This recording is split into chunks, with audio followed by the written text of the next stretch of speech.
સૌરાષ્ટ્રના લોકોને હજુ કાતિલ ઠંડીથી નહીં મળે કોઈ રાહત. રાજકોટ અને પોરબંદરમાં કોલ્ડ વેવ સાથે યલો એલર્ટ. અમદાવાદમાં 15 ડિગ્રીથી નીચું રહેશે લઘુત્તમ તાપમાન.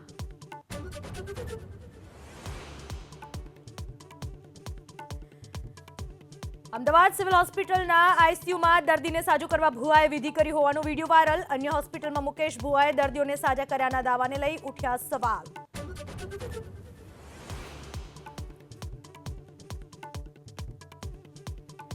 ખોટા કામ કરનારા પોલીસ કર્મચારીઓને હર્ષ સંઘવીની સ્પષ્ટ ચીમકી. કહ્યું, લોકોને હેરાન કરનારા સામે થશે કડક કાર્યવાહી.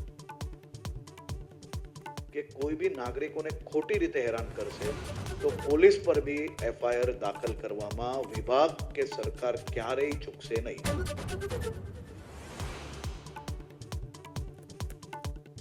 બાબા સાહેબ આંબેડકર મુદ્દે કોંગ્રેસ પર વરસ્યા પ્રધાનમંત્રી મોદી. બાબા સાહેબનું અપમાન કર્યાનો કોંગ્રેસ ઉપર પીએમ મોદીએ લગાવ્યો આરોપ.